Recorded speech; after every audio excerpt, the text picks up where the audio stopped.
तो आप लोगों का बहुत-बहुत स्वागत है एक और नए लेक्चर में। इस पर्टिकुलर लेक्चर में हम लोग एरेज़ के बारे में पूरी कहानी जानने वाले हैं कि एरेज़ क्या हैं, कैसे उसके साथ काम करते हैं, कैसे उसके अंदर बहुत सारी चीज़ें जो हैं हम लोग यूज़ करते हैं, कैसे उसको हम लोग मॉडिफ़ाई करते हैं, कह सकते हैं कैसे चेंजेस करते हैं। वो सारी चीज़ें और द मोस्ट इम्पोर्टेंट टॉपिक जैसे हम लोग फाइंड मेथड, मैप मेथड, ये सारी चीज़ों का नाम तो आपने काफ़ी सुना होगा। बट कैसे यूज़ करते हैं, कैसा इसका रियल लाइफ़ यूज़ केस क्या है? हर एक चीज इन डेप्थ इस पर्टिकुलर लेक्चर में आप सीख रहे होंगे। तो स्टार्ट से लेके एंड तक बने रहना।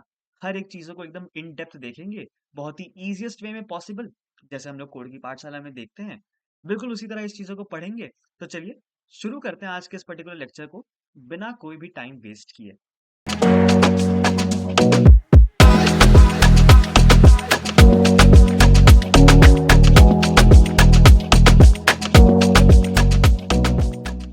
तो सबसे पहले एरेज की अगर मैं बात करूं तो हम लोग देखते हैं पहला टॉपिक है अपना एरेज के बेसिक्स क्या है।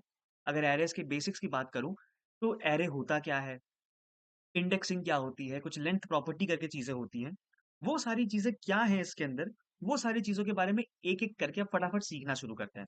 देखो, सबसे पहले तो जो अपना बेसिक चीज है कि मेरी जो एच फाइल है उसमें मैं किसी एक फाइल को लिंक कर लेता हूँ। मान लो मैंने एक फाइल बना ली अपनी एरेज नाम की, क्योंकि एरेज के ऊपर सारी चर्चा होने वाली है। तो मैं एरे नाम की एक फाइल बना लेता हूँ। ठीक है, एरे डॉट जेएस, बहुत बढ़िया। और इसको मैं अपने एच फाइल में कर लेता हूँ लिंक, तो डॉट स्लैश और अपनी एरे डॉट जेएस को हम लोग लिंक कर लेते हैं, बहुत बेहतरीन। अब इसको मैं गो लाइव पे क्लिक कर दूंगा ताकि हम लोग का लाइव सर्वर वो सारी चीजें स्टार्ट हो जाए। चलो, इतना पार्ट तो अपना काम कर रहा है।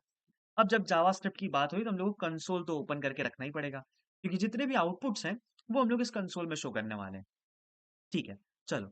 तो अब जो सबसे पहला टॉपिक था अपना, वो था कि भाई ये होता क्या है ये एरेज। ठीक है, कहाँ गई हम लोग की फाइल एमडी एरे। चलो, ठीक है। तो अब बात करते हैं कि ये एरेज होते क्या है। एरेज की अगर मैं सिंपल बात कहूं तो एरेज कह लो एक कलेक्शन ऑफ डेटा है। कलेक्शन ऑफ डेटा मतलब क्या है? देखो, अगर मुझे बहुत सारी चीजें एक साथ स्टोर करनी है, वो बहुत सारी चीज़ों को स्टोर करने के लिए मैं क्रिएट करता हूँ एरेज़। हालाँकि ये चीज़ों को मैं लास्ट लेक्चर में बता चुका हूँ, बट अगर आपने वो नहीं देखा है तो इसमें आपको एक क्विक रिवीजन मिल जाएगा। ठीक है? जैसे मान लीजिए आप एक क्लास में हैं, क्लास में बहुत सारे स्टूडेंट्स होते हैं। अब उस बहुत सारे स्टूडेंट्स के लिए एक रजिस्टर मेंटेन होता है। उस रजिस्टर में हर एक यूज़र का नाम अच्छे से नोट किया जाता है, नाम और रोल नंबर हर चीज़ें नोट की जाती है। ठीक है? बहुत सारे स्टूडेंट हैं, हर एक लोग को मैंने नोट कर रखा है। ओके, बहुत बेहतरीन। क्या उसमें इंडिविजुअल डेटा है? हाँ, हो भी सकता है। बट मोस्ट इम्पोर्टेंट चीज़ जो है इसमें, मेजर चीज़ जो आती है, वो होती है कि सबका डेटा है। तो इसमें भी मैं क्या करूँगा, अरेज़ में बहुत सारे मल्टीपल डेटाज़ को जब मैं एक साथ रखता हूँ, उसको हम लोग कहते हैं अरेज़। तो वैसे तरह के डेटा टाइप्स को हम लोग कहते हैं अरे डेटा टाइप। ठीक है? तो अरेज़ बनाते कैसे? बेसिक्स की बात हुई तो अरेज़ बनाते कैसे? तो देखो, लेट लिखा मैंने, जैसे हम लोग एक कीवर्ड डिक्लेयर करते हैं, तो मैंने एक ARR नाम का एक वेरिएबल बना लिया। अब वेरिएबल कैसे पता है आपको? क्योंकि मैंने यहाँ लेट कीवर्ड का यूज़ किया है। और लेट कीवर्ड बेसिकली किस लिए यूज़ होता है कि वेरिएबल डिक्लेयर करने के लिए, बहुत बेहतरीन। इक्वल्स टू, अब जब भी मुझे एरे क्रिएट करना है, एरे क्रिएट करने के लिए अपने बहुत ही द मोस्ट सिंपलेस्ट ब्रैकेट, जिसका नाम है स्क्वायर ब्रैकेट, इस ब्रैकेट का मैं यूज़ करूँगा और ये मेरा एक एरे क्रिएट करके मुझे दे देगा। ठीक है, इतनी बात तो चलो क्लियर है कि एरे क्रिएट करना है तो मुझे स्क्वायर ब्रैकेट्स का यूज करना है। बिल्कुल। और अगर ऑब्जेक्ट्स होता तो मैं यहाँ कर्ली ब्रैकेट्स का यूज करता। बट फिलहाल इस पर्टिकुलर लेक्चर में हम लोग सिर्फ एरेज के बारे में बात करने वाले हैं, तो मैं इसके अंदर सिर्फ और सिर्फ एरेज वाले ब्रैकेट का यूज करूंगा, मतलब कि स्क्वायर ब्रैकेट्स का यूज करूंगा। ठीक है, ये चीज तो हम लोग को बहुत ही अच्छे से समझ में आ गई। अगर ये चीज समझ में आ गई है तो एक थम्स अप वाला इमोजी लाइव चैट में तुरंत ड्रॉप करते रहो। ठीक है, चलो, और साथ ही साथ अपने नोट्स भी बनाते रहना। ठीक है, अब ये तो था एरे क्रिएशन से, ये चीजें थी एरे क्रिएशन से रिलेटेड। तो क्या मुझे इसका आउटपुट शो होगा? बिल्कुल शो होगा, देखते हैं। मैं कहता हूँ कंसोल डॉट लॉग और मैं कह देता हूँ ARR। ठीक है, मतलब मैं कंसोल पे लॉग करवाना चाहता हूँ ARR को। देखते हैं आउटपुट हम लोग का क्या होता है। आउटपुट में अभी भी फिलहाल देखूं, देखो मुझे बिल्कुल वैसा ही एक ब्लैंक एरे टाइप में दिख रहा है। क्यों दिख रहा है ब्लैंक? क्योंकि फिलहाल इसके अंदर कुछ भी नहीं है। ठीक है, और यहाँ मुझे एक प्रॉपर्टी मिली जिसका नाम है लेंथ प्रॉपर्टी। अब ये क्या है, ये एग्जैक्टली हम लोग का नेक्स्ट टॉपिक है। देखो, ये हम लोग का है एरेज़। इसमें जो नेक्स्ट टॉपिक है हम लोग का लेंथ प्रॉपर्टी के बारे में ही है, तो उसके ऊपर हम लोग बात करेंगे, उसकी कोई टेंशन नहीं है। ठीक है, चलो अभी मुझे एरे मैंने क्रिएट किया, उसको कंसोल किया, तो मुझे वो चीज़ें शो हो रही हैं। बहुत बेहतरीन, मतलब क्रिएशन वाला पार्ट अपना हो गया। अब सेकंड पार्ट आता है कि भैया मैंने अगर क्रिएट कर लिया है, अब मान लो एक लिस्ट मैंने क्रिएट कर ली है, मैंने कॉपी से एक पेज निकाल लिया है, जिसमें मैं लिस्ट क्रिएट करूँगा। बट अब बात आती है उस लिस्ट में मैं वैल्यूज़ को ऐड कैसे करूँ? तो देखो बहुत ही सिंपल है वो भी चीज़। कैसे करते हैं?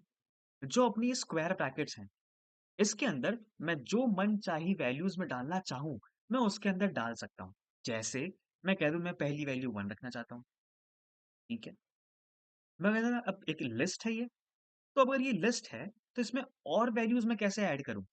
और वैल्यूज़ ऐड करने के लिए सिंपली मुझे कॉमा लगा-लगा के, जो भी वैल्यूज़ मैं ऐड करना चाहता हूँ, मैं वो वैल्यूज़ इसके अंदर लिखते जाऊँगा। मैं बोलता हूँ 1 के बाद 2 होना चाहिए, बिल्कुल लिख सकते हैं।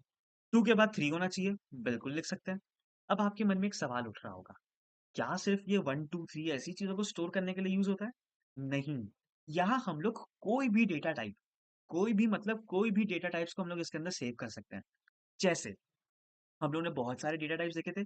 बेसिकली 2 कैटेगरीज़ में डिवाइडेड थे, primitive and non primitive. Primitive में बहुत सारे थे, नॉन प्रिमिटिव में 2-3 थे। वो सारी चीज़ें मैं इसके अंदर सेव कर सकता हूँ। जैसे मैं कहता हूँ कि जो चौथे नंबर पे होगा वो नल होगा। ठीक है, चलो कोई दिक्कत नहीं। नल मतलब जिसको हम लोग कहते हैं कि मुझे इसकी वैल्यू नहीं पता है, इसको खाली रख देना। इंटेंशनली मैं बता रहा हूँ कि इसकी कोई भी वैल्यू नहीं है। ठीक है, क्या मतलब मैं ये रख सकता हूँ? बिल्कुल रख सकते हैं। क्या मैं इसको फॉल्स दे सकता हूँ? बिल्कुल दे सकते हैं। मतलब बूलियन वैल्यू भी दे सकता हूँ।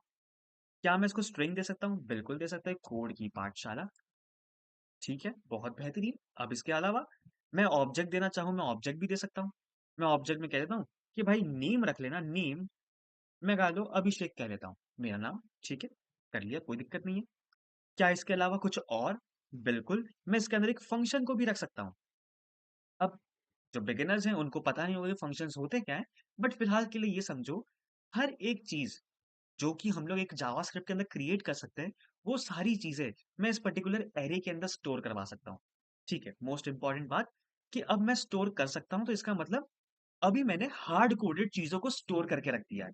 ठीक है, तो अभी मैंने 2 चीज़ समझी। पहला, एरे क्रिएट करना, बहुत ही ईज़ी था, स्क्वायर ब्रैकेट्स लगा दिए।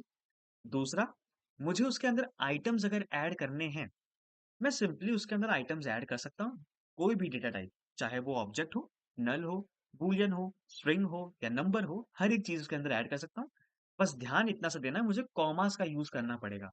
तो क्या अब मुझे आउटपुट दिखने वाला है? चलो आउटपुट देखते हैं। तो देखो, अब मुझे यहाँ टोटल 8 दिखा रहा है।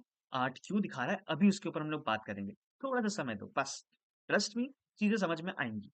ठीक है? देखो अब यहाँ बहुत सारी चीज़ें, जो-जो मैंने सेव किया था, वो चीज़ें मुझे यहाँ शो हो रही हैं। इसका मतलब हम लोगों को क्रिएट करना भी आ गया और उसी के साथ-साथ हम लोग को उसके अंदर वैल्यूज़ को ऐड करना भी आ गया है। बहुत बेहतरीन, बहुत सिंपल, बहुत ईज़ी। ठीक है, तो इतना पार्ट तो हम लोग ने 2 चीज़ें एरे के बारे में बहुत ही इन डेप्थ और मैं कह सकता हूँ बहुत ही ईज़िली और क्विकली समझ ली। तो क्या एरेज़ इतना ईज़ी है? हाँ, एरे बिल्कुल इतना ही ईज़ी है। बस थोड़े से आगे जब मेथड्स आते हैं तो थोड़ी चीज़ें कन्फ्यूज़िंग होती हैं, बट टेंशन मत लो उस चीज़ के लिए मैं बैठा हूँ। हर एक चीज़ इन डेप्थ क्लियर करूँगा। ठीक है? इतनी बात तो कहानी की जो चर्चा है ये चीज़ तो समझ में आती है। बट अब जो नेक्स्ट टॉपिक आता है, अब हालाँकि उसी से रिलेटेड है, इसीलिए मैंने उसको बहुत सारे टॉपिक्स में डिवाइड कर दिया ताकि आपको चीज़ें समझने में बहुत ज़्यादा आसानी हो। तो जो अपना नेक्स्ट टॉपिक है, वो टॉपिक है बेसिकली इंडेक्सिंग के बारे में। अब ये इंडेक्सिंग क्या है? क्यों यूज़ होती है? कैसे यूज़ होती हैं? वो अब सारी चीज़ों के बारे में हम लोग इन डेप्थ बात करते हैं। देखो, इंडेक्सिंग का मतलब होता है कि मैं बात कर रहा हूँ कि कौन-सी वैल्यू किस जगह पे स्टोर्ड है। ठीक है। अगर मुझे पता है कि ये जो 1 लिखा है या ये 2 लिखा है या ये नल लिखा है, वो कौन-सी जगह पे है, तो क्या मैं उसको एक्सेस कर सकता हूँ? आप कहेंगे बिल्कुल। अगर मुझे पता है कि मेरा जो फ़ोन है, वो किसी डेस्क के ऊपर रखा हुआ है, तो मैं जाके देख सकता हूँ कि अच्छा डेस्क कहाँ है, वहाँ से मैं अपना फ़ोन उठा सकता हूँ। बट अगर मुझे उसकी जगह ही नहीं पता होगी, तो मैं उस वैल्यू को एक्सेस ही नहीं कर पाऊँगा। मतलब मैं अपने फ़ोन को एक्सेस ही नहीं कर पाऊँगा। तो ये तो कितना बड़ी प्रॉब्लम है ये चीज़। बिल्कुल वैसे ही कुछ इंडेक्सिंग काम करती है एरेज़ के अंदर, कि वो मुझे बताता है कि जो मेरा पर्टिकुलर जो एलिमेंट्स है, वो कहाँ से, पोजीशन क्या है उसकी, उस पर्टिकुलर एरे में वो कहाँ बैठा है। अब जब मुझे पता होगा वो कहाँ बैठा है, इसका मतलब मैं उसकी वैल्यू को काफ़ी ईज़िली एक्सेस कर पाता हूँ, ठीक है? तो अब देखो हम लोग लगाते हैं थोड़ा अपना नॉर्मल दिमाग, ठीक है? आम ज़िंदगी की बात करते हैं। अगर मैं एरे में देखूँ, एरे में बहुत सारे लोग सेव्ड होते हैं, बिल्कुल, जैसा कि हम लोग देख पा रहे हैं। इसमें पहले नंबर पे 1 बैठा है, दूसरे नंबर पे 2 बैठा है, तीसरे पे 3 बैठा है, चौथे पे नल बैठा है, 5वें पे फॉल्स बैठा है, ठीक है? अब आप कहेंगे कि हाँ, मुझे पता तो चल रहा है, पहले पे 1 है, दूसरे पे 2 है, तीसरे पे 3 है, चौथे पे नल है, 5वें पे फॉल्स है। बट अब मेरी बात ध्यान से सुनना, एरेज़ में जो गिनतियाँ हैं, वो 0 से शुरुआत होती है। अब आप बोलोगे 0 से? हाँ, थोड़ा-सा इसका लोचा है। क्यों लोचा है? अब भगवान जाने क्यों लोचा है। हर एक केस में लोचा है? हाँ। तो मतलब इसकी गिनती जो है वो 0 से शुरू होती है। तो इसका मतलब, अब देखो मतलब क्या हुआ फिर इसका? जिसको हम लोग पहला एलिमेंट मान रहे थे, कि जो पहला बंदा है, असल में वो पहला बंदा नहीं है। वो 0th इंडेक्स वाला बंदा है। ठीक है? मतलब अगर गिनती 0 से शुरुआत हो रही है, तो इसका मतलब जो पहला एलिमेंट है वो 0th इंडेक्स पे होगा। बिल्कुल। तो जो नंबर 2 बैठा हुआ है, ये फर्स्ट इंडेक्स हुआ? बिल्कुल हुआ। 3 जो है ये सेकंड इंडेक्स हुआ? बिल्कुल। नल जो है वो थर्ड इंडेक्स हुआ। मतलब एक गिनती कम चल रही है, 0 से शुरुआत हो रही है तो ज़ाहिर-सी बात है वो चीज़ें चेंज हो जाएँगी। ठीक है?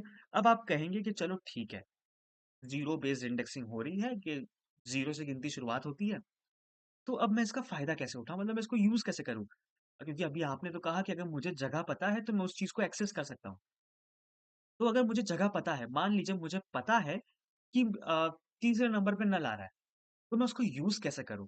देखो बहुत सिंपल है, बहुत ही ज़्यादा सिंपल है। यहाँ मैं console.log पे एरे कर रहा था। एरे इस पर्टिकुलर वेरिएबल का नाम है और इस वेरिएबल के अंदर पूरा का पूरा एरे स्टोर्ड है। ठीक है? इतनी चीज़ तो हम लोगों को क्लियर है, बहुत बढ़िया। अब मैं चाहता हूँ कि इसके कोई पर्टिकुलर इंडेक्स को मैं चूज़ करके ले आऊँ। अब इंडेक्स को चूज़ कैसे करें? देखो बहुत इंटरेस्टिंग चीज़ है। एरे के आगे मैं वापस से अपने एरे वाले ब्रैकेट्स लगा दूँगा। ठीक है? अब एरे वाले ब्रैकेट्स लगाने से होगा क्या? अब वो मुझसे कहता है कि आपको अब जो भी वैल्यू को एक्सेस करना है, बस उसका इंडेक्स मेरे अंदर लिख दो, मैं उसकी वैल्यू को लाके दूँगा। ठीक है? तो अब मैं कहता हूँ कि भाई मुझे जो है 0th इंडेक्स वाला एलिमेंट चाहिए। तो अभी हम लोगों ने देखा कि जो गिनती की शुरुआत है वो 0 से हो रही है। मतलब जो 0th इंडेक्स पे होगा वो 1 होने वाला है। तो देखते हैं क्या हम लोग का आउटपुट 1 आता है या नहीं आता है? तो अगर मैं आउटपुट देखूँ तो मुझे 1 दिखाई दे रहा है। अब अगर मैं यहाँ 2 लिख दूँ, तो 2 की जगह मुझे देखो 3 दिखाई दे रहा है। क्यों 3 दिखाई दे रहा है? क्योंकि देखो गिनते-गिनते ये 0 पे होगा, ये 1 पे होगा और ये 2 पे होने वाला है। ठीक है? मतलब 4th पे नल है, 5th पे फॉल्स है और 6th पे कोड की पाठशाला है। चलो देखते हैं 6th पे कोड की पाठशाला आती है, नहीं आती है? चलो देखो। ओके, मतलब मुझे लगता है मैंने एक ज़्यादा गिन लिया। 0, 1, 2, 3, 4 और 5, ठीक है, 5th नंबर पे है, चलो।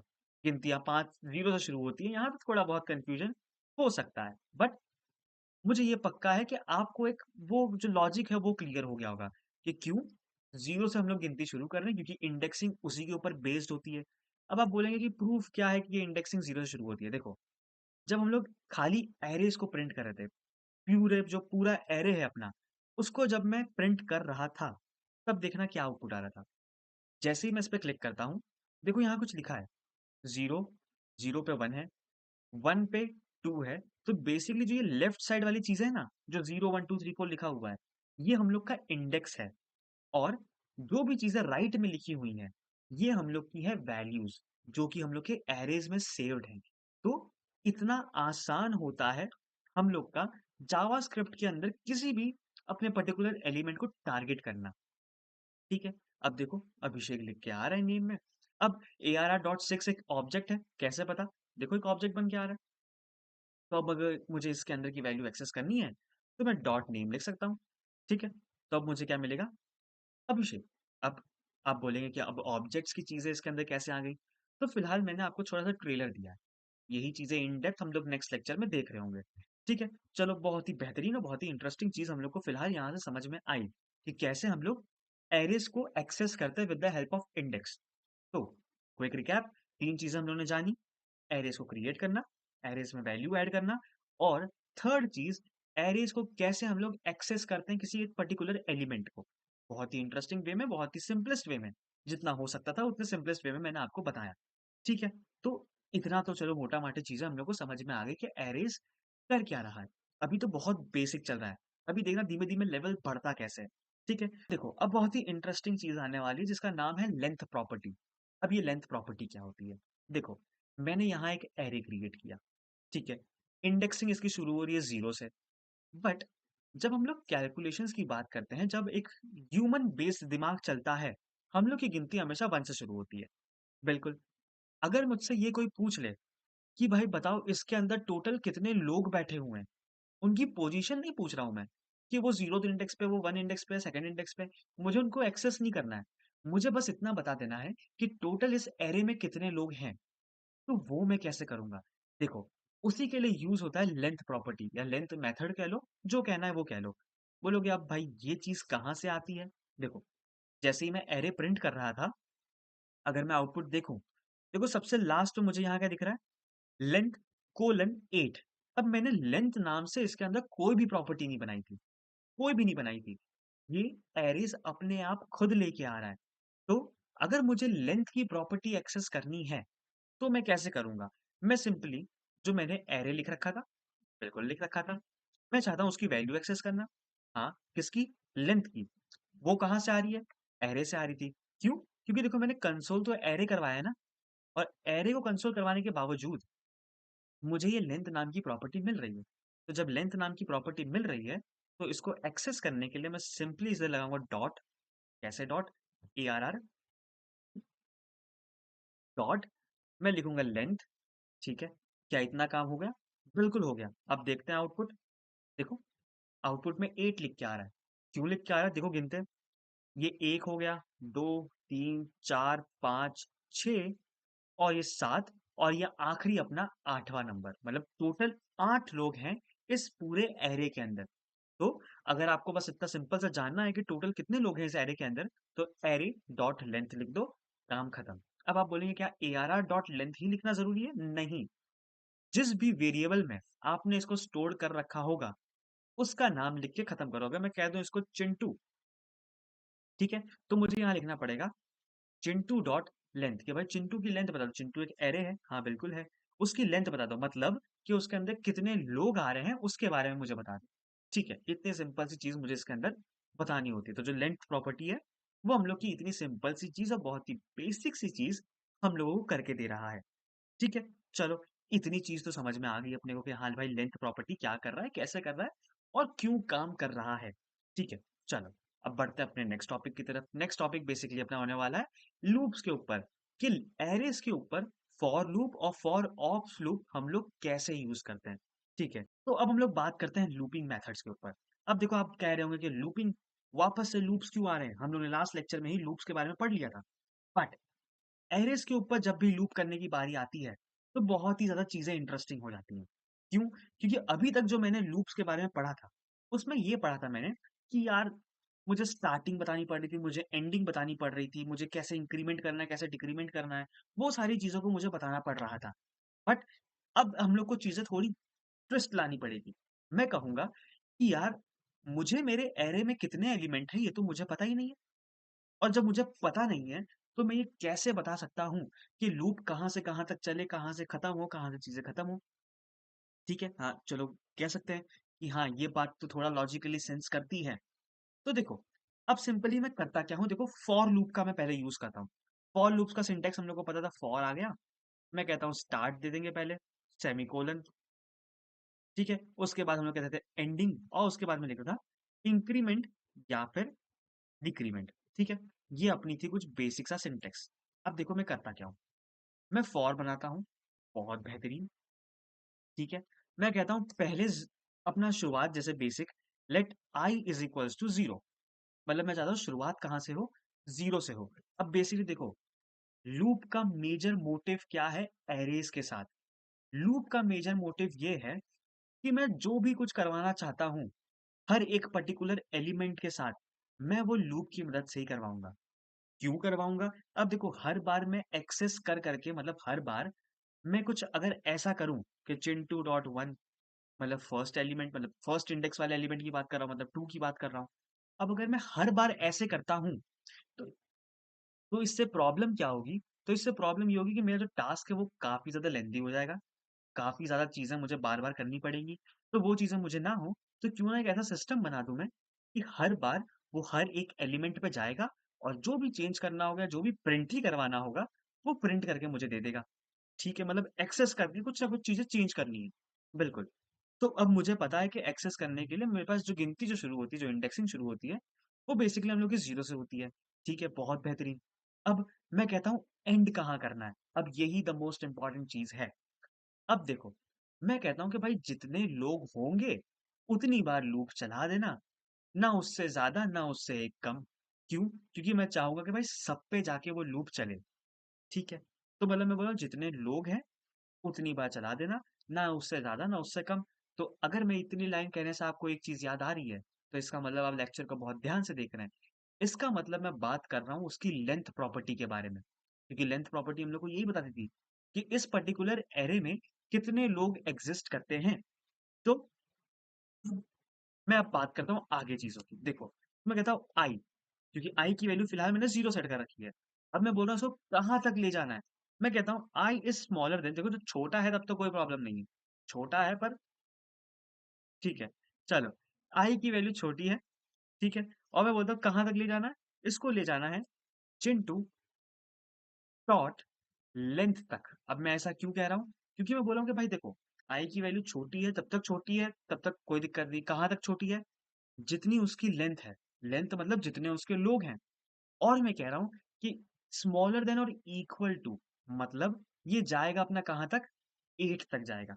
बट देखना, अब एक दिल पे हाथ रख के एक बात बताओ, क्या तो इंडेक्सिंग जो रन करेगी, क्या वो भी 8 तक जाएगी? अब इसके अंदर 8 एलिमेंट्स हैं, मतलब 8 आइटम्स हैं। वो गिनती कैसे कर रहे हैं? वो तो गिनती 1 से ही शुरुआत कर रहे हैं।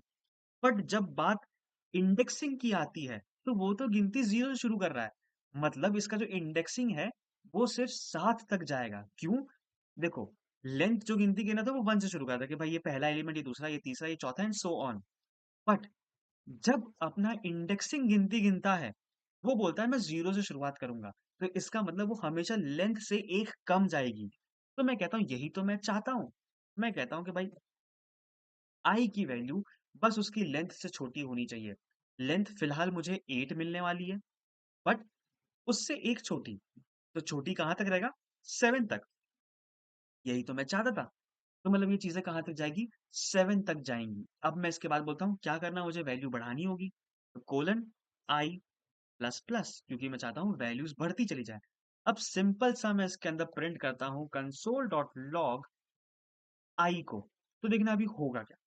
अभी देखना होगा क्या? मैं इसको देखता हूँ आउटपुट। आउटपुट में मुझे 0 से लेके 7 तक की गिनतियाँ शो हो रही हैं। ठीक है, मैं उससे ऊपर वाले को कमेंट करता हूँ। अब देखो, मुझे 0 से लेके 7 तक आ रहा है, तो यही तो अपनी इंडेक्सिंग थी।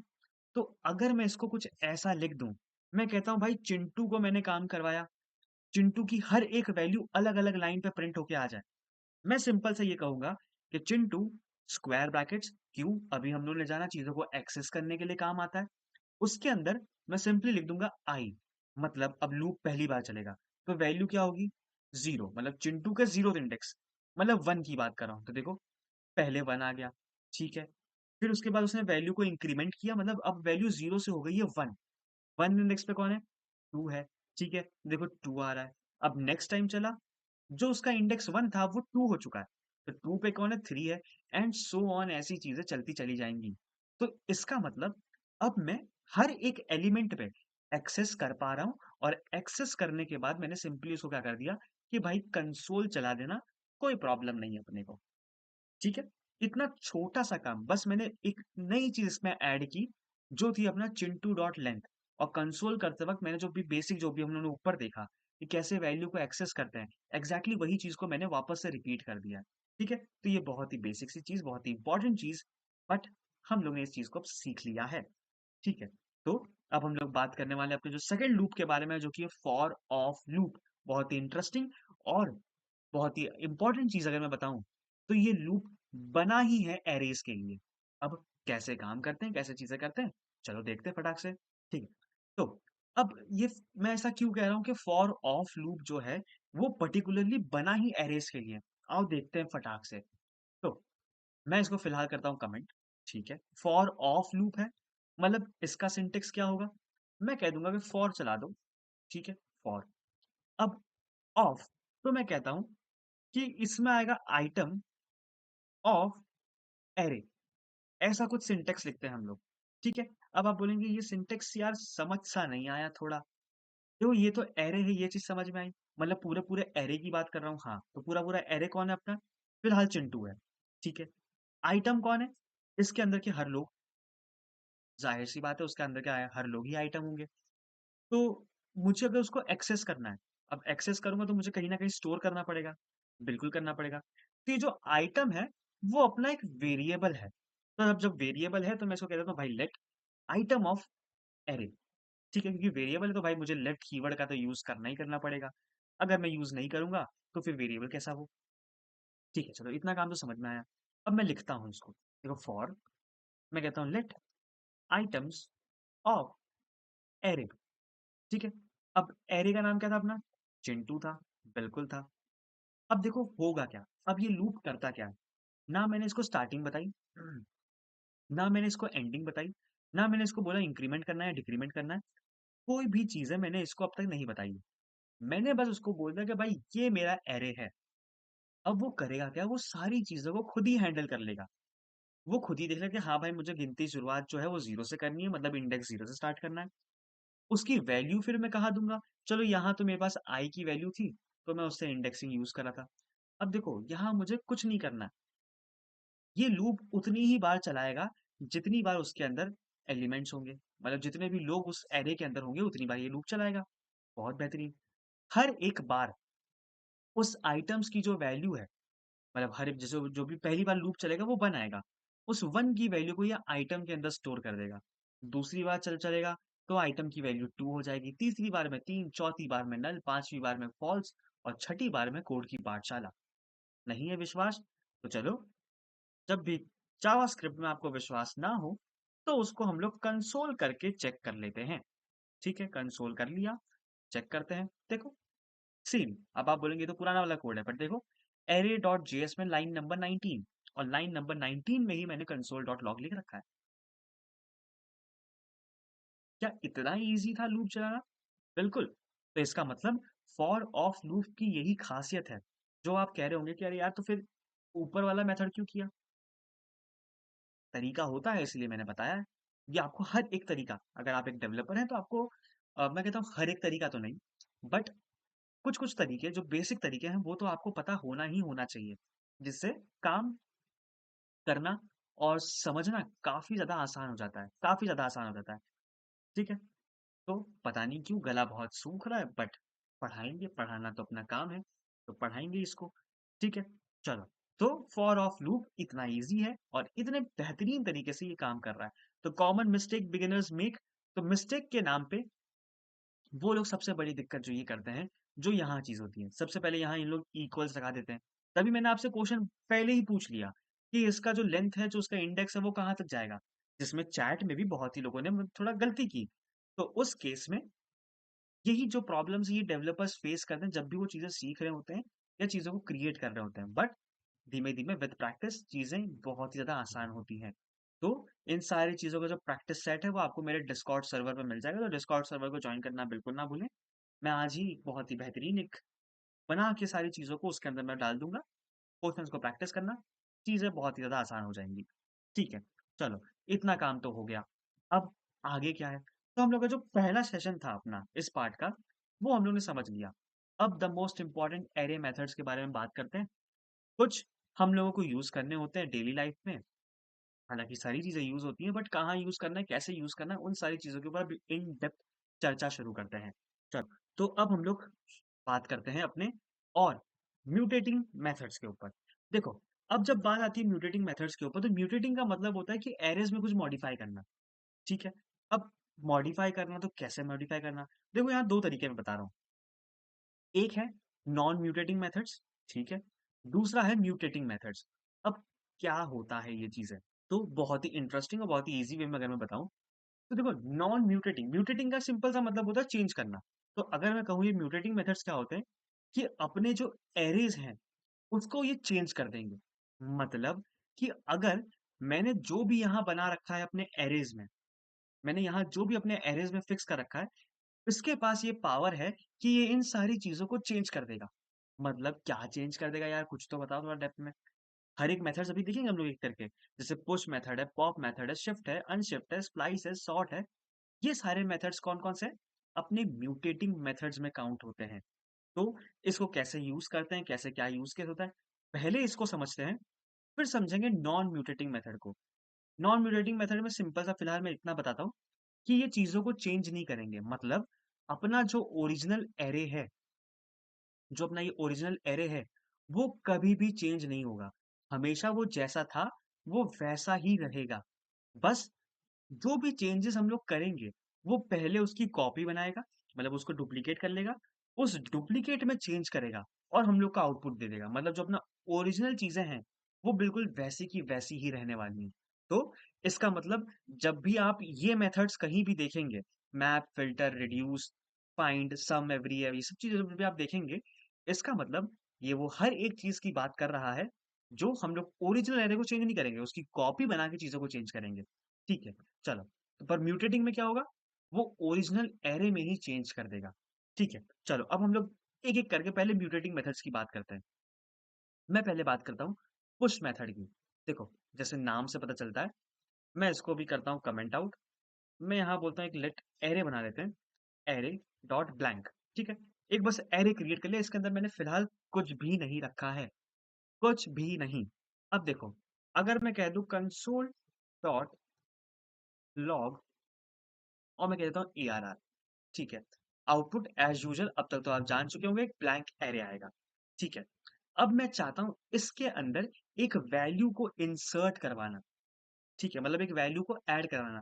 तब आप कहेंगे यार भाई ये तो ये बहुत ही ईज़ी चीज़ है, मैं इसके अंदर 1 लिख दिया, मतलब उसके अंदर वैल्यू ऐड हो गई, ठीक है। बट हम लोग ऐसे नहीं करना चाहूँगा मैं। मैं चाहूँगा कि यार कुछ एक्स्ट्रा चीज़ें हों, मैं चाहता हूँ यूज़र से इनपुट मिल जाए मुझे, उसके थ्रू मैं इसके अंदर चीज़ों को शो करूँ। तो वो मैं कैसे करता हूँ? तो उसके लिए मेरे पास बने होते हैं बहुत सारे मेथड्स। उसमें से एक मेथड का नाम है पुश। अब यूज़ कैसे करें? अब मुझे पुश पहली बात करना किसमें है? एरे में करना है। ठीक है, मतलब ये जो एआरआर वाला जो वेरिएबल है, जो टेक्निकली हम लोग का data type array data type का है, उसके अंदर मुझे एक एलिमेंट को ऐड करना है। तो मैं बोलूँगा कि भाई एआरआर को पहले टारगेट करो, कि एआरआर अपना वो एरे है या वो वेरिएबल है जिसके अंदर मुझे वैल्यू डालनी है। एक वैल्यू को ऐड करने के लिए मेरे पास मेथड यूज़ होता है पुश मेथड, ठीक है? पुश मेथड यूज़ होता है। ठीक है, चलो बहुत बेहतरीन। मेथड है, तो इतना याद रखना मेथड एक फंक्शन होता है। कैसे होता है? वो आपको ऑब्जेक्ट्स वाली जो नेक्स्ट कल की जो क्लास होगी, उसमें वो आपको समझ में आ जाएगा कि मेथड क्यों बोल रहे हैं और फंक्शन कब बोल रहे हैं, वो सारी चीज़ें आपको नेक्स्ट क्लास में समझ में आ जाएगी। ठीक है? तो मैंने पुश का यूज़ किया, ठीक है? पुश का यूज़ कर लिया, चलो कोई बात नहीं है। अब करना क्या है? अब इसके अंदर हम लोग एक चीज़ करते हैं। देखो इसके अंदर मैं जो भी लिखूँगा, जो भी मैं 12 लिख देता हूँ। अब ये करेगा क्या? इस पर्टिकुलर अरे में इस चीज़ को ये इंक्लूड कर देगा। ठीक है? चलो देखते हैं आउटपुट। देखो, अब अरे के अंदर 12 लिख के आ रहा है। ठीक है? तो क्या मतलब वो ऐड करने का काम कर रहा है? बिल्कुल। तो अगर मैं इसके नीचे एक और बार लिख दूँ, अरे डॉट पुश और मैं अब लिख देता हूँ कि भाई कोड की पाठशाला। अब अगर मैं आउटपुट देखूँ इसका तो देखो यहाँ 2 चीज़ें आ रही हैं। बहुत बेहतरीन। बट अब यहाँ आपको एक बहुत ही द मोस्ट इम्पोर्टेंट चीज़ आपको समझनी है कि पुश मेथड हमेशा अरे के आखिर में चीज़ों को ऐड करता है। कैसे पता? देखो, कोड लाइन बाय लाइन चलता है हम लोग जानते हैं, बिल्कुल चलता है। पहले एम्प्टी थी, ज़ाहिर-सी बात है क्योंकि हमने वहाँ कोई भी वैल्यू नहीं दी है। फिर ये लाइन चली, मैं बोलता हूँ अरे डॉट पुश, तो इसका मतलब अब पहले 12 आके सेव हो गया, ठीक है। नेक्स्ट लाइन पे मैं कह रहा हूँ कोड की पाठशाला, तो अब वो चाहता तो वो आगे भी सेव कर सकता था, बट पुश मेथड का काम ही ये है कि वो हर एक चीज़ के लास्ट में ही ऐड करेगा, मतलब लास्ट में ही कोड की पाठशाला लिख के आएगा। ठीक है? तो पुश मेथड हमेशा एरे के एंड में चीज़ों को ऐड करने के लिए काम आता है। तो अब अगर मैं देखूँ तो देखो कोड की पाठशाला लिख के आ रहा है। बहुत बेहतरीन। तो पुश मेथड तो समझ में आ गया। अब इसी का कॉन्ट्राडिक्टरी हम लोग के पास एक चीज़ आती है पॉप मेथड। पॉप मेथड क्या होता है? देखो, बहुत ही सिंपल और बहुत ही आसान वे में बताता हूँ। पॉप मेथड बेसिकली पुश का जस्ट अपोजिट होता है। पुश ऐड करने के लिए होता है, पॉप होता है निकालने के लिए, कि भाई इस चीज़ को अब हटा देना। कैसे पता मुझे? देखो, मैंने इसको कमेंट आउट किया, फिलहाल मैं इसके अंदर डालता हूँ कुछ वैल्यूज़, ठीक है? 1 से लेके 5 तक रखा मैंने वैल्यू को। अब अगर मैं आउटपुट देखूँ तो मुझे 1, 2, 3, 4, 5 दिखाई दे रहा है, बहुत बेहतरीन। अब अगर मैं चाहूँ कि मैं चाहता हूँ लास्ट का जो भी एलिमेंट है, वो डिलीट हो जाए या वो उस एरे से हट ही जाए। तो मैं ये नहीं करूँगा कि एक नया एरे बनाऊँगा, वो चीज़ों को हटाऊँगा, ऐसे नहीं। मैं कहता हूँ कि एआरआर टारगेट किया मैंने, क्यों? क्योंकि उसी नाम के वेरिएबल में सेव थी वैल्यू, बहुत बेहतरीन। और मैं सिंपल सा पॉप मेथड को रन करवा दूँगा। तो अब आप खुद एक छोटा-सा दिमाग लगाइए कि पॉप मेथड करता है लास्ट के एलिमेंट को हटा देना। तो क्या मुझे उसको बताना पड़ेगा कि कौन-सी चीज़ को हटाना है? तो आप कहेंगे ज़ाहिर-सी बात है, इसको बताना तो नहीं पड़ेगा। मतलब वो सिंपल सी ये है, मैं बोल रहा हूँ आखिरी में जो भी खड़ा है, उसको तुम मार दो गोली। आखिर में जो भी खड़ा है उसको गोली मार दो। अब वो चाहे जो भी हो, उससे कोई फ़र्क नहीं पड़ता। तो मैंने बस पॉप मेथड को रन करवाया, वो हम लोग का चाहे जो भी हो लास्ट में उस चीज़ को हटा देगा। अब देखो आउटपुट क्या आ रहा है, सिर्फ 1, 2, 3 और 4, ठीक है? तो हम लोग का जो पॉप मेथड है, वो कुछ इस तरह काम करता है। ठीक है, ठीक है। चलो इतनी चीज़ तो अब समझ में आई। अब आगे क्या है? अब आगे आता है अपने पास shift method and unshift method. देखो, पुश और पॉप की तरह ही, बट पुश और पॉप से भी एकदम जस्ट अपोजिट। कैसे? देखो, बहुत ही ईज़ी है। मैं अगर कह दूँ शिफ्ट, देखो शिफ्ट जैसे ही मैं लिख रहा हूँ, देखो होवर करने में मुझे यहाँ चीज़ें दिखाई दे रही हैं। Remove the first element from an array and returns it. ठीक है, चलो। अब ये क्या कह रहा है? पहले एलिमेंट से एक चीज़ को हटा देगा, मतलब आगे से एक चीज़ को हटा देगा। तो आगे कौन था? आगे तो 1 था। तो देखते हैं क्या वो हटाता है। देखो, आगे से उसने एक बंदे को हटा दिया। ठीक है? नाम से थोड़ा कन्फ्यूजिंग है शिफ्ट अनशिफ्ट वाला, बट शिफ्ट क्या कर रहा है? आगे से एक एलिमेंट को डिलीट कर रहा है। पॉप क्या कर रहा है? पीछे से एक एलिमेंट को डिलीट कर रहा है। ठीक है? तो अगर पॉप पीछे से कर रहा है तो शिफ्ट आगे से कर रहा है। ठीक है? पुश पीछे से ऐड कर रहा है, तो आगे से भी ऐड करने के लिए कुछ होगा। बिल्कुल होगा, और उसी का नाम है अपना अनशिफ्ट मेथड। तो बोलेंगे अब ये कौन सी खेत की मूली आ गई? इसको यूज़ कैसे करना है? देखो, अगर मैं यहाँ लिख दूँ, इसको मैं कमेंट करता हूँ। मैं कहता हूँ ARR डॉट अनशिफ्ट, ठीक है? अनशिफ्ट किया। अब देखो मुझे एक चीज़ ऐड करनी है। अब जब ऐड करनी है तो मुझे बताना पड़ेगा कि मैं क्या ऐड करना चाहता हूँ। देखो लिखा भी है, insert new element at the start of an array and returns the new length of an array. तो शिफ्ट में मैं लिखता हूँ कि भाई सबसे आगे ना ऐड कर देना कोड की पाठशाला, ठीक है? पाठशाला, कम ऑन। चलो देखते हैं अरे अपना। देखो, सबसे स्टार्टिंग में ही कोड की पाठशाला लिख के आ रहा है। तो बहुत ही इंटरेस्टिंग मेथड्स पढ़े हम लोग ने। हम लोग ने एक ARR डॉट पॉप पढ़ा, पुश पढ़ा, शिफ्ट पढ़ा और अनशिफ्ट पढ़ा। सीधा लास्ट में कहता हूँ कि लास्ट में ऐड कर दो। ठीक है, पुश मेथड क्या कर रहा है? लास्ट में ऐड कर दो। पॉप क्या कर रहा है? लास्ट वाले को डिलीट कर दो। ठीक है, बहुत ही सिंपल वे में बता दिया। शिफ्ट क्या कर रहा है? पहले वाले आइटम को, पहले वाले आइटम को डिलीट कर दो, और जो अपना last but not the least, जो अपना अनशिफ्ट है, उसको मैं कहता हूं कि पहले, मतलब स्टार्ट में कोई भी चीज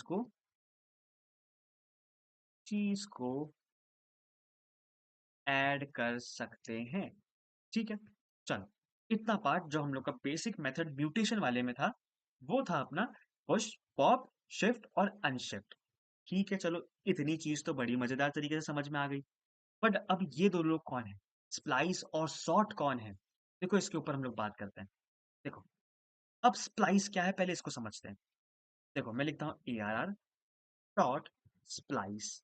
देखो जैसे ही मैं स्प्लाइस लिखता हूँ, इस पर मैं होवर करता हूँ, देखो ये बताता क्या है? Removes the element from an array and if necessary insert a new element in their place, returning the deleted elements. ठीक है, मतलब अब देखो इसके अंदर क्या क्या चीजें होती है ये भी वो बता रहा है। मुझे पहले बताना पड़ेगा स्टार्ट। ठीक है, स्टार्ट कैसे बताऊंगा? मुझे पता है हर एक एलिमेंट की लोकेशन कैसे बताते हैं? उसके इंडेक्सिंग से, ठीक है? तो शुरू में मुझे क्या बताना पड़ेगा? उसका इंडेक्स बताना पड़ेगा कि भाई मुझे जो चीज़ें निकालनी है या डिलीट करनी है, वो कहाँ से करनी है, ठीक है? तो पहले मैं इंडेक्स बताऊँगा, सेकंड में क्या बताऊँगा? उसका डिलीट काउंट, ठीक है? अब आप बोल रहे होंगे कि यार थोड़ा कोड में करके हो जाए तो मज़ा आ जाएगी। देखो, मैं यहाँ कहता हूँ, इधर से हटाता हूँ, मैं कंसोल में ही सीधा करता हूँ, arr.splice शिफ्ट नहीं, स्प्लाइस मैं कहता हूँ कि भाई शुरुआत मैं चाहता हूँ फर्स्ट इंडेक्स से हो जाए। चलो, फर्स्ट इंडेक्स मतलब 2 से मैं चाहता हूँ, तो मैंने फर्स्ट लिख दिया और मैं चाहता हूँ इसके बाद से 2 एलिमेंट्स डिलीट हो जाएँ। देखो, मैं कहता हूँ 2 ठीक है, मतलब 2 एलिमेंट्स डिलीट हो जाएँ। अब अगर मैं आउटपुट देखूँ, तो मुझे मिल क्या रहा है? सिर्फ 2 और 3 मतलब इसने क्या किया 1 से शुरुआत की, ठीक है? पहला क्या बोल रहा है इंडेक्स है, तो मैं सबसे पहले आऊँगा फर्स्ट इंडेक्स पे, तो फर्स्ट इंडेक्स पे कौन है? ये 2 है, ठीक है? मतलब गिनती जो है वो अब यहाँ से शुरुआत होने वाली है। यहाँ से जो भी चीज़ें गिनूँगा मैं वहाँ से गिनने वाला हूँ। मैंने कहा 2 कैसे पता? देखो यहाँ 2 लिखा है, तो मेरी गिनती तो 2 से शुरुआत हो रही थी, तो यहाँ से ये 2 एलिमेंट को गिन लेगा, देखो 2 और 3 आ रहे हैं, वो उतनी चीज़ों को उस पर्टिकुलर एरे में से बाहर निकाल लेगा।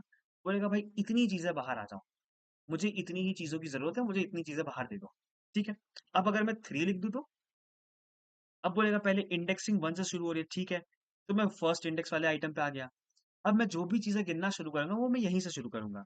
मैंने 3 लिखा था, तो मैं 1 एलिमेंट, 2 एलिमेंट और 3 एलिमेंट, ठीक है? मतलब 2, 3, 4 देखो आउटपुट 2, 3 और 4 तो इतना ईज़ी और इतना सिंपलेस्ट वे में हम लोग काम करते हैं with the help of splice, ठीक है? तो क्या इतना आसान है स्प्लाइस? बिल्कुल। कहाँ-कहाँ यूज़ करना है? ये आपको जब भी किसी एक पर्टिकुलर एरे में से किसी सेक्शन को बाहर निकालना है, उस केस के अंदर आप स्प्लाइस का यूज़ कर रहे होंगे। स्प्लाइस बहुत ही इम्पोर्टेंट फंक्शन यूज़ होता है, सॉरी एक इम्पोर्टेंट मेथड है, फंक्शन भी टेक्निकली कह सकते हैं बट मेथड एक करेक्ट टर्म है उसका, जिसका हम लोग यूज़ बहुत बार करते हैं। इसीलिए इस पूरी सीरीज़ में हम लोग ऐसी सारी चीज़ों को देखेंगे, जो अभी या इन फ्यूचर जब हम लोग रिएक्ट भी कर रहे होंगे, उन सारी जगहों पे हम लोग को चीज़ें यूज़ हो रही होंगी। ऐसी चीज़ों का ही हम लोग यूज़ करते हैं। ठीक है, चलो इतना पार्ट तो मुझे बहुत ही बेहतरीन तरीके से समझ में आ गया। स्प्लाइस वाला मेथड भी समझ में आ गया। अब लास्ट जो म्यूटेशन मेथड है, उसमें आता है सॉर्ट। अब सॉर्ट क्या होता है? हर एक चीज़ देखो सॉर्ट तो वैसे नाम से काफ़ी ज़्यादा क्लियर है। इस सॉर्टिंग का मतलब ये होता है कि भाई अरेंज करके एकदम प्रॉपर वे में मुझे दे दो, ठीक है? तो देखो मैं थोड़ा यहाँ का अपना जो स्ट्रक्चर है वो मैं बिगाड़ता हूँ। मैं कहता हूँ सबसे पहले 11 होगा, फिर होगा अपना कह लो 99 फिर 90 हो गया, फिर मैं कह देता हूँ कि फिर होगा 0 ऐसा मैंने कुछ भी नाम रख दिया, ठीक है? अब मुझे करना क्या होगा? मैं सिंपल सा कहूँगा console.log एरे को कर दो सॉर्ट मतलब सॉर्ट एक मेथड है, मतलब डॉट लगा के सॉर्ट और इस फंक्शन को मैंने कॉल कर दिया बस। देखो क्या बोल रहा है? Function used to determine the order of an element it is expected to return a negative value of the first argument less than the second zero if they are equal. अब देखो बहुत ही बड़ी सी चीजें बता रही है बट हम लोग चीजों को थोड़ा सा शॉर्ट में करके देखते हैं। अगर फिलहाल मैं इतना सा कंपेयर करूं खाली देखो सिर्फ मैंने शॉर्ट लिखा तब भी देखो इसने अपने आप की चीजों को चेंज कर लिया। देखो 0 आ रहा है, 1 आ रहा है, 11 आ रहा है, 2 आ रहा है, फिर ऐसी चीजें वो अपने आप ही चेंज हो चुकी हैं। बट अभी इसकी सॉर्टिंग जो है वो प्रॉपर सॉर्टिंग नहीं है। प्रॉपर सॉर्टिंग के लिए मैं क्या करना चाहूंगा जो मुझे यहाँ सजेशन दे रहा है वो देखो वो कह रहा है पहले चेक करो ए और बी उसके अंदर 2 चीज़ें होती हैं, हालाँकि अब ये चीज़ें थोड़ी-सी अप लेवल जाने वाली है। देखना, सॉर्ट के अंदर हम लोग को चाहिए होता है कॉल बैक फंक्शन, ठीक है? कॉल बैक फंक्शन एक एरो फंक्शन बना लेता हूँ मैं, ठीक है? इसके अंदर अपने पास 2 पैरामीटर्स आएँगे ए, कॉमा बी। अब होता क्या है? ये एक लूप की तरह चलाता है। हालाँकि ये चीज़ आपको जो ये वाला पार्ट है, नॉन म्यूटेशन वाला पार्ट है, इसके अंदर बहुत ही इन डेप्थ समझ में आएगी। बट थोड़ा-सा हिंट देता हूँ मैं आपको, ये सॉर्ट है, ए कॉमा बी चल रहा है। मैं कहता हूँ ए माइनस बी कर देना। मतलब चेक करना कि भाई कौन-सा बड़ा है, कौन-सा छोटा है। अब अगर मैं आउटपुट देखूँ, देखो एग्ज़ैक्टली वो चीज़ों को एकदम लाइन में अरेंज करके दे रहा है। 0, 1, 2, 3, 4, 5, 6, 11 और फिर 90। अब आप कहेंगे ये तो थोड़ा-सा भैया कम समझ में आया। बट टेंशन की बात नहीं है। अभी हम लोग तुरंत जो ये नॉन म्यूटेटिंग मेथड्स हैं, इसको ही देखते-देखते हर एक चीज़ को एकदम बेहतरीन तरीके से समझ जाएँगे। ठीक है? अब देखो यहाँ एक चीज़ आने वाली है यहाँ। यहाँ हम लोग ने क्या पढ़ा था अभी उन्होंने? हम लोग ने यहाँ देखा था स्लाइस के बारे में। तो ऊपर भी अपने पास एक मेथड है। ठीक है? यहाँ हम लोगों ने स्प्लाइस देखा, अपने पास एक स्लाइस मेथड भी है। ठीक है? चलो उसके ऊपर भी बात करेंगे हम लोग। जब हम लोग नॉन म्यूटेटिंग की बात करते ही हैं, तो इसमें सबसे पहली चीज़ हम लोग को जाननी है कि इसमें कभी भी अपने ओरिजिनल एरे में कभी भी किसी भी तरह का चेंज नहीं आएगा। वो करेगा क्या? उस एरे की डुप्लीकेट वैल्यू बनाएगा, उसके ऊपर जो भी आपको टास्क परफ़ॉर्म करना होगा, वो टास्क परफ़ॉर्म करेगा और उसी डुप्लीकेट एरे को चेंज करके आपको आउटपुट में देगा। मतलब जो आपका जो मेजर फंक्शन था, जो मेन आपने एक एरे बना रखा था, उसमें किसी भी तरह का चेंज नहीं होगा। ठीक है, चलो इतनी चीज़ तो समझ में आई। तो भैया आप करें क्या फिर? चलो फटाक से बहुत सारी काम करते हैं अपने। क्या काम करते हैं? मैं कहता हूँ कि एआरआर बना दो। देखो वापस से एक वेरिएबल बना दो एआरआर। मैं कहता हूँ 1, 2, 3, 4, 5, 6। ठीक है, चलो 6 एलिमेंट्स दे दिया मैंने, बहुत बेहतरीन। अब सबसे पहले अपने बात करते हैं मैप के बारे में।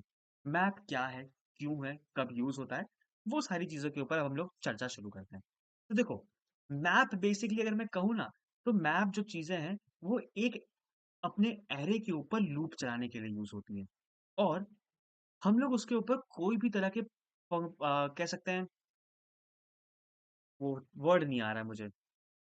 कोई भी तरह का जो कैलकुलेशंस हैं, ठीक है, देखा वर्ड आ गया।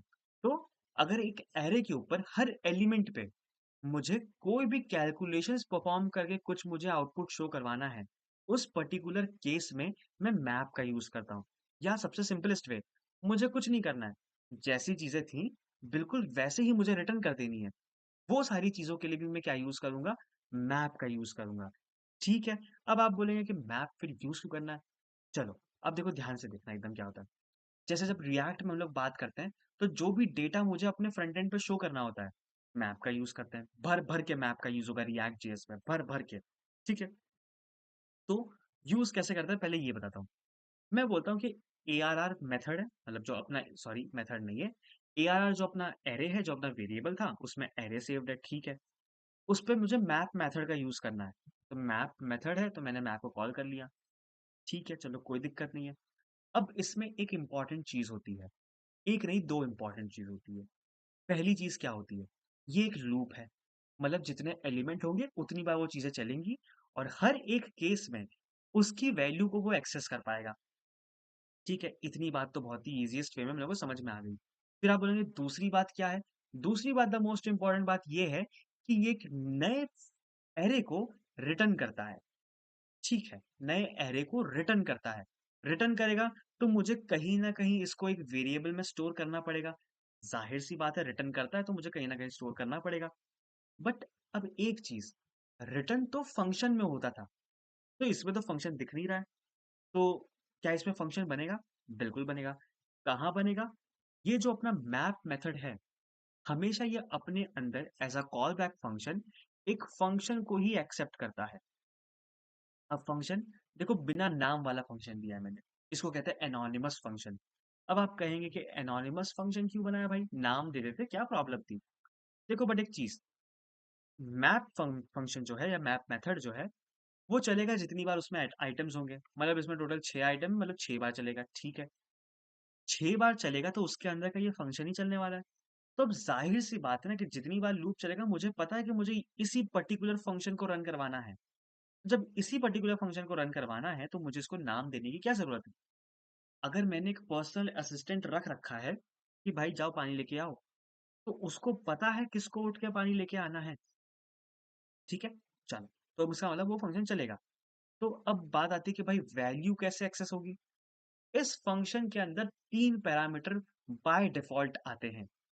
बाय डिफ़ॉल्ट मतलब क्या खुद से आते हैं? बिल्कुल। क्या मैंने दिए हैं? नहीं, ये जावास्क्रिप्ट का ही पार्ट है। किस नाम से आते हैं? नाम कुछ भी हो सकता है, बट सीक्वेंस बहुत इंपॉर्टेंट है।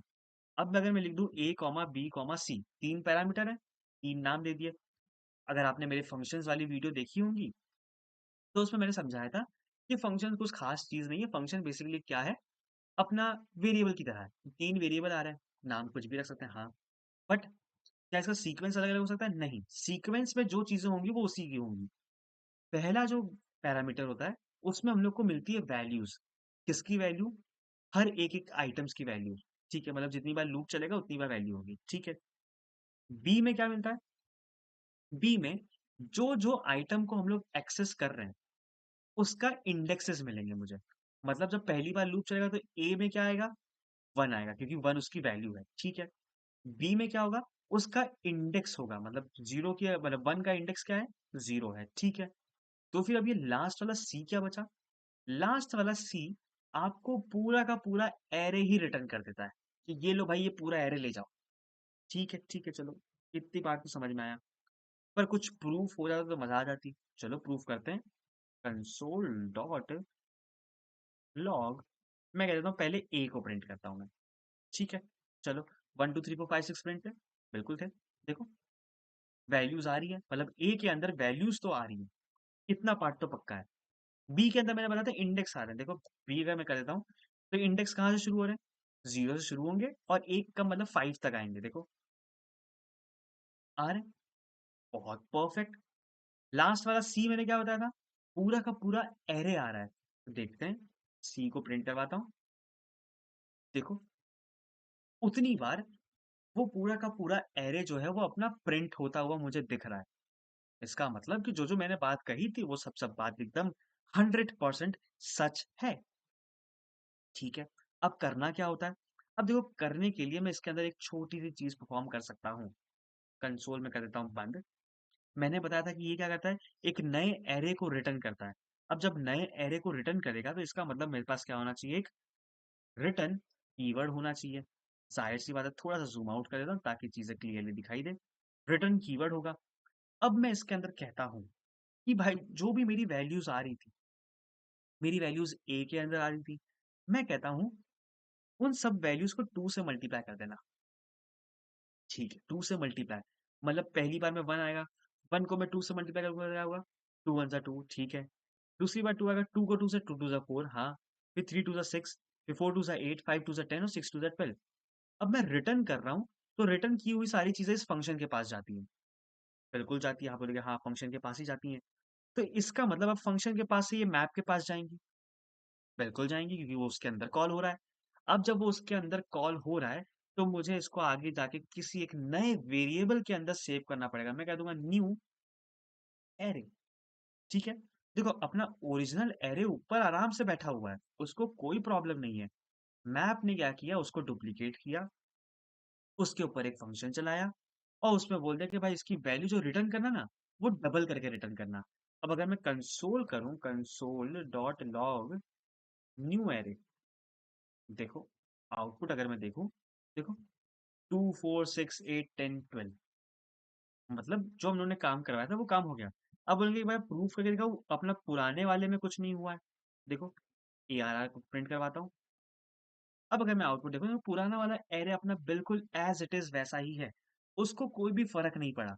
बस मैप ने क्या किया मुझे एक नया फ़ंक्शन, एक नया एरे ही क्रिएट करके दे दिया मुझे।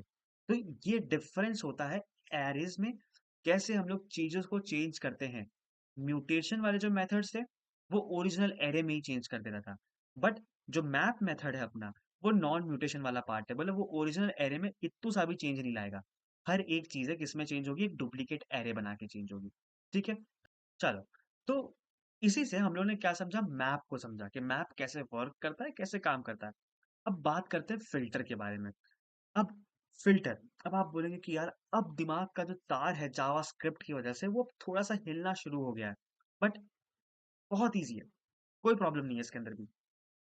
फ़िल्टर, फ़िल्टर मतलब मैं क्या कहूँगा कि यार मेरे पास एक लिस्ट है, मैं कहता हूँ जितने भी लोग जिनके नाम ए से शुरू होते हैं, वो उन लोग को मैं खाली बाहर निकाल लूँ, बाकी लोग को भेज दूँ। बोलो तेल लगाने जाओ, ठीक है? तो अब वो सारी चीज़ों को मैं कैसे करूँगा? देखो, उसके लिए हम लोग यूज़ करते हैं फ़िल्टर मेथड का। फ़िल्टर जो बेसिकली नाम से हम लोग को क्लियर होता है कि हाँ भाई, कि मुझे चीज़ों को निकालना तो है बट किसी कंडीशन के बेसिस पे निकालना है। कि जिनके भी नाम ए से शुरू हो रहे हैं या इस एरे में जो भी जिसके भी नंबर 7 है, मतलब थाला फॉर द रीज़न। चलो मैंने 7 लिख दिया, आगे भी मैं लिख देता हूँ कि भाई यार 7 आगे और भी बार है। मैं चाहता हूँ इस पूरे एरे में से सिर्फ 777 ही बाहर आ जाए और कुछ भी ना आए। तो वो एक कंडीशन है कि यार सिर्फ 7 वाले आना। वो चीज़ों को मैच कराने के लिए मैं यूज़ कर सकता हूँ अपने फ़िल्टर मेथड का। ठीक है? कैसे यूज़ करें? देखो, एग्ज़ैक्ट सेम जो मैंने यहाँ यूज़ किया था, वही सेम चीज़ों को मैं यहाँ यूज़ करूँगा। कैसे यूज़ करूँगा? देखो, फिलहाल मैं इसको कॉपी करता हूँ, इसको करता हूँ कमेंट। अब देखना, बहुत ही इम्पोर्टेंट चीज़, सिंटैक्स एग्ज़ैक्टली सिंपल है और सेम है। मैप की जगह बस मैं यहाँ क्या लिख दूँगा? फ़िल्टर लिख दूँगा। ठीक है? क्या अभी भी एकदम सही काम करेगा? बिल्कुल करेगा। बस अब जो मैं यहाँ ऑपरेशन परफ़ॉर्म कर रहा था, उस ऑपरेशन की जगह मुझे यहाँ अब एक कंडीशन पास करनी पड़ेगी। कैसी कंडीशन? जैसी कंडीशन आप चाहें, मैं कहता हूँ देखो मुझे पता था A के अंदर मुझे वैल्यू मिलती है, मतलब जो फर्स्ट जो अपना जो फर्स्ट पैरामीटर होता है, उसके अंदर मुझे वैल्यू मिलती है। तो मैं कह दूँगा A is double equals to 7। ये A की वैल्यू जब-जब 7 है, उन सारी चीज़ों को रिटर्न कर देना। किसके अंदर? न्यू अरे के अंदर। अब अगर मैं इसको कंसोल करूँ, तो देखते हैं अपना आउटपुट। देखो, सिर्फ 7777 ही आ रहा है। कुछ और कंडीशन ट्राई करते हैं? बिल्कुल ट्राई करते हैं।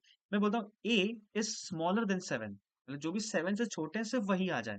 तो देखो 1 2 3 4 5 6 7 की गिनती नहीं आई। क्यों नहीं आई? क्योंकि 7 तो 7 के बराबर थोड़ी, 7 से छोटी चीज़ें कही थी ना मैंने। तो 6 ही लास्ट चीज़ है जो छोटी है। तो फ़िल्टर का बस एक नाम चेंज करने से और एक छोटी-सी बात ध्यान देने से कि फ़िल्टर में हम लोग को कंडीशन बतानी पड़ती है। मैं बोलूँगा ना कि यार लिस्ट में से मुझे सिर्फ़ उन लोग के नाम चाहिए।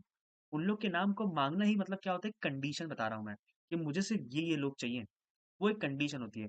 तो जब-जब ये कंडीशन सैटिस्फाई होगी, वही-वही एलिमेंट्स बस मुझे मिलने वाले हैं। अब ये काम कैसे करता है? फ़िल्टर भी एक लूप है। मतलब हर बार लूप चलेगा, हर एलिमेंट जाएँगे एक-एक करके।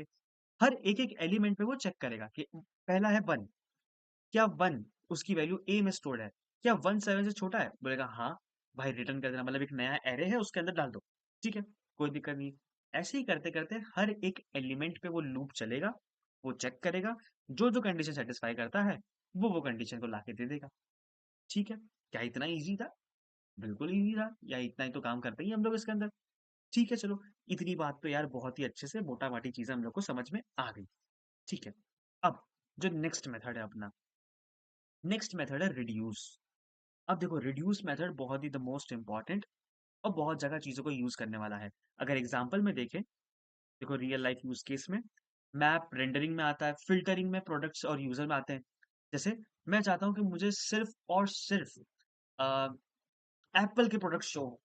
वो मैं कैसे करूँगा? With the help of filters. ठीक है?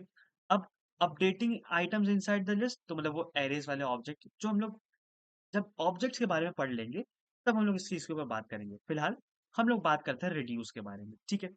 रिड्यूस क्या करता है, ये मान लीजिए हर जो बहुत ही बड़ी-सी वैल्यूज़ थी, उसको शॉर्ट में करके सम अप कर देता है, ठीक है?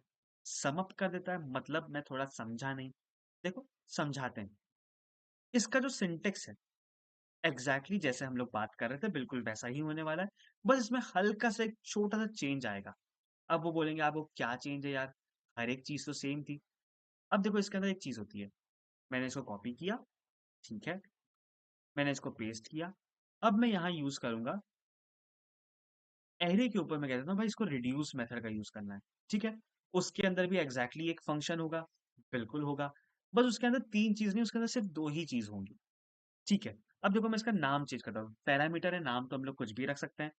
इसमें जो पहली वैल्यू होगी, वो अपनी होती है मान लीजिए सम कह देता हूँ, कि इसमें अपना टोटल सेव होगा, ठीक है? टोटल सेव होगा। मैं बोलता हूँ इसके बाद अपनी जो करंट वैल्यूज़ हैं, वो इसके अंदर आएँगी। करंट वैल्यूज़ मतलब सर मैं समझा नहीं। देखो, मैं इस एरे को नीचे लेके आता हूँ, पहली बार लूप चलेगा। मैं चाहता हूँ इसमें सम की वैल्यू आ जाए, मतलब पूरा ओवरऑल टोटल आ जाए। तो मैं क्या करूँगा, मैं कहूँगा देखो इसमें एक चीज़ होगी, ये फंक्शन चलेगा रिड्यूस में, बिल्कुल चलेगा। पहला पैरामीटर है सम, मतलब टोटल। अब आप बोलेंगे टोटल इसमें कहाँ से आ गया? यही चीज़ तो समझनी थी। अब तक हम लोग ने बस फंक्शन देके बात खत्म कर दी थी। मैं यहाँ क्या करूँगा, कॉमा देके कोई भी नंबर दूँगा। मैं यहाँ पहले इनिशियल वैल्यू को 0 दे देता हूँ। इनिशियल वैल्यू मतलब इस सम की वैल्यू की बात कर रहा हूं मैं। इस सम फिलहाल कितना है, 0 का है। और करंट में वैल्यूज क्या क्या आएंगी, जितनी बार ये लूप चलेगा, मतलब एक एक करके जो जो ये वैल्यूज होंगी, वो वैल्यूज एक एक करके इस करंट वाले वेरिएबल में आके सेव होती रहेंगी। ठीक है, चलो इतनी चीज तो समझ में आ गई। अब मैं करता क्या हूं इसमें, मैं कह दूंगा कि भाई सम में प्लस कर देना करंट की वैल्यू को, CRR। ठीक है, करंट की वैल्यू को, मतलब सम पहली बार लूप चला, सम की वैल्यू क्या हुई, जो यहां दी थी मैंने इनिशियल वैल्यू 0 है। ठीक है, करंट पहली बार लूप चला तो करंट की वैल्यू होगी 1, मतलब 0 प्लस 1 क्या हो गया, 1। अब जब दूसरी बार लूप चलेगा, अब सम की वैल्यू वो इस चीज को चेक नहीं करेगा, अब उसने अपनी मेमोरी में कहीं ना कहीं स्टोर कर ली है। अब इसकी वैल्यू क्या हो गई, 0 प्लस 1 1 हो गई थी, तो मतलब अब सम की वैल्यू है 1। सेकेंड टाइम लूप चला तो करंट में वैल्यू क्या आने वाली है, 2 आने वाली है। तो अब जब सम करूंगा मैं और करंट को प्लस करूंगा, मतलब 1 प्लस 2 मतलब 3। अब अगर मैं इसका आउटपुट देखूं, मैं अगर इसको बोल दूं टोटल, ठीक है, क्योंकि वेरिएबल का नाम भी कुछ हम लोग को लॉजिकल रखना होगा।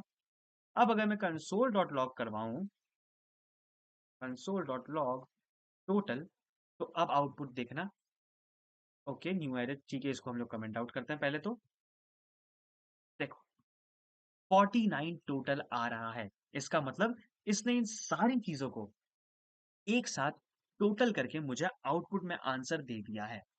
ठीक है, तो रिड्यूस मेथड इस पर्पस के लिए यूज होता है। अब अगर आपको मैं इसका रियल लाइफ यूज केस बताऊं, तो जब भी आप अपनी एक ई कॉमर्स वेबसाइट बना रहे हैं मान लीजिए, वहां आपको टोटल चाहिए नीचे, जितने भी प्रोडक्ट्स की जो प्राइस है सबका टोटल नीचे आ जाए, तो आप सबको बैठ के प्लस नहीं करेंगे, आप बेसिकली रिड्यूस फंक्शन को चलाएंगे, रिड्यूस मेथड को चलाएंगे, और एट द एंड आपको पूरा ग्रैंड टोटल आपको एक ही छोटे से कोड में आपको मिल जाने वाला है। तो कितना आसान हो जाएंगी चीजें रिड्यूस मेथड की मदद से। ठीक है, अब आता है अपना फाइंड मेथड। फाइंड मेथड जैसा कि हम लोग जानते हैं कि भाई ढूंढ के ले आओ, तो क्या वो ढूंढ के ले आएगा, बिल्कुल ले आएगा। बट देखो उसने एक चीज लिखी है, गेट वन आइटम, मतलब कि आपका लूप चल रहा है, बिल्कुल चल रहा है, उसको उसमें जब भी वो वैल्यू मिल जाएगी। अब देखिए इसमें 7 बहुत बार रिपीट हो रहा था। देखो मैं इसको करता हूँ कमेंट आउट, मैं इसको करता हूँ कि भाई क्या इसमें सिंटेक्स चेंज है, नहीं, सिंटेक्स चेंज अभी भी कुछ नहीं है। बोलोगे यार तो फिर तो यार ये तो बहुत ही बवाल चीज है कि एक बार सिंटेक्स याद कर लिया और चीजें हम लोग बिल्कुल वैसे ही काम कर रहे हैं, बिल्कुल वैसे ही काम करेंगे। मैं यहाँ कह दूंगा फाइंड। ठीक है, अब मैं इसको कह देता हूँ कि भाई यार देखो, फाइंडेड वैल्यू। ठीक है, और इसको मैं कर देता हूँ कंसोल भी। ठीक है, पर देखो अब चीज समझनी है, मैं कहता हूँ ढूंढना है तो किसको ढूंढना है। देखो लूप चलेगा बार बार, ए के अंदर बहुत सारी वैल्यूज आएंगी, मैं कह देता हूँ कि भाई तुम ढूंढ के ले आओ एक ही वैल्यू जिसकी भी वैल्यू में 7 है। ठीक है, मतलब 7 जहां भी आपको दिखे उसको ले आना। अब अगर मैं आउटपुट देखूं, सिर्फ एक बार 7 आ रहा है, पर आप खुद एक बात बताइए, क्या इस पर्टिकुलर एरे में क्या सिर्फ एक बार 7 है। आप कहेंगे नहीं यार, यहाँ तो एक बार यहाँ आ रहा है, 3 बार यहाँ आ रहा है, मतलब टोटल 4 बार है। बट फाइंड करता क्या है, वो पूरे एरे को देखेगा।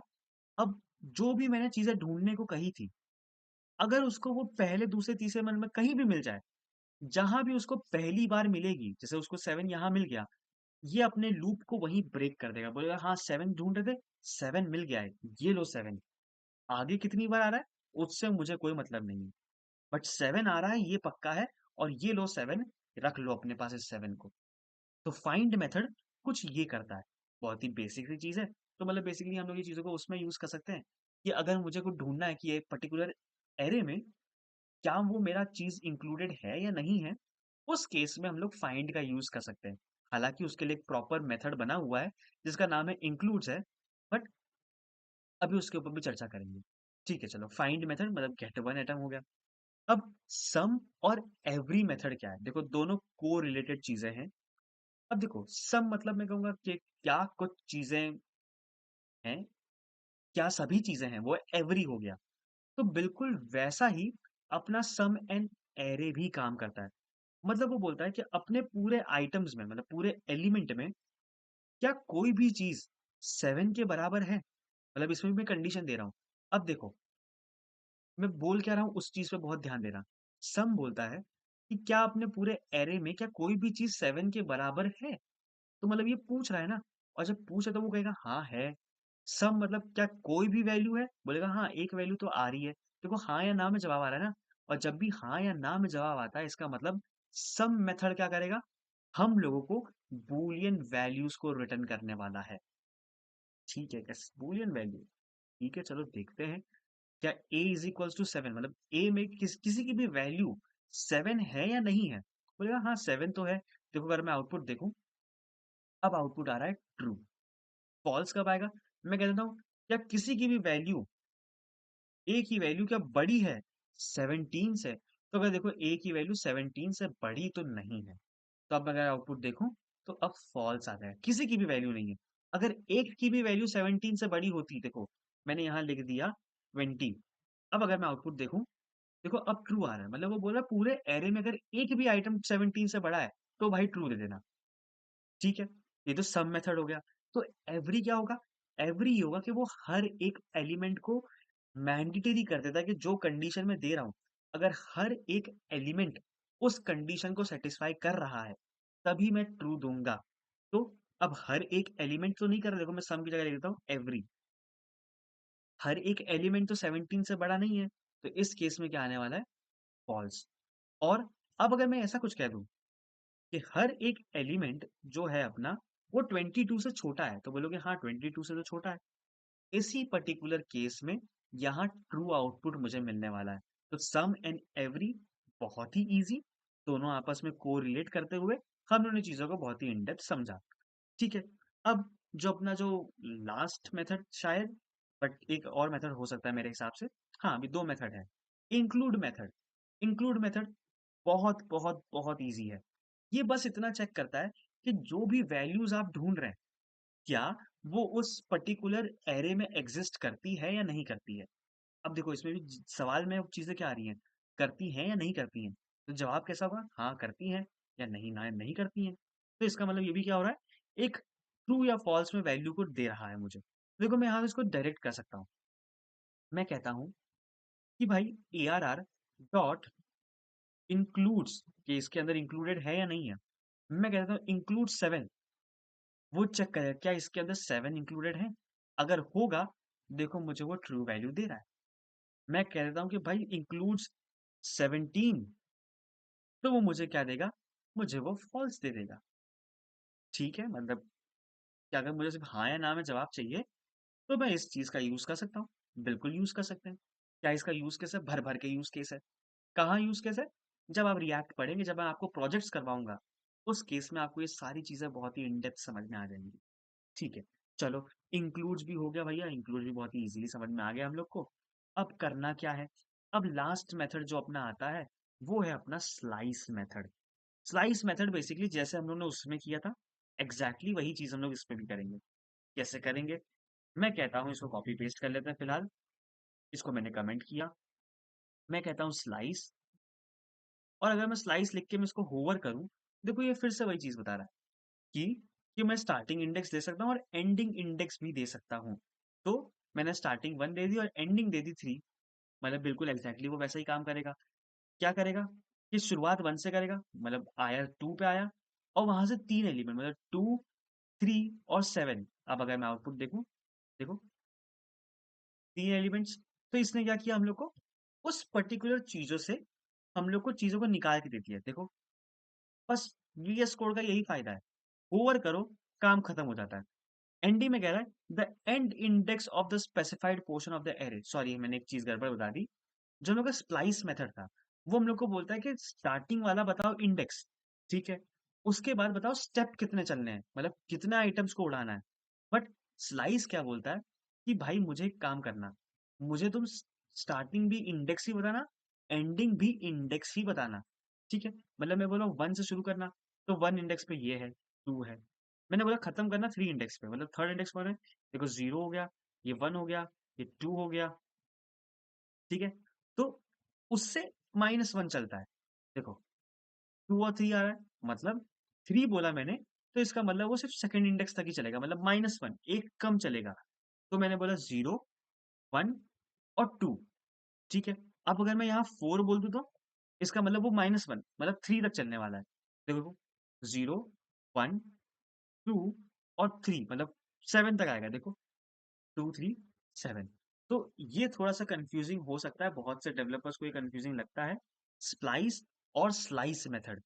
बट एक बार आप इसको जब ध्यान से देख लेंगे तो चीज़ें समझ में आ जाएगी। अब एक और चीज़ इंटरेस्टिंग चीज़, स्लाइस मेथड की मदद से इस ओरिजिनल एरे को अभी भी कुछ नहीं हुआ है।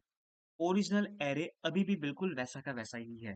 बट अगर मैं स्प्लाइस का यूज़ करता, तो वो ओरिजिनल एरे में से ही उन चीज़ों को हटा देता। और जब वो हटा देते तो अपना ओरिजिनल एरे जो है वो एकदम ही चेंज हो चुका होता है।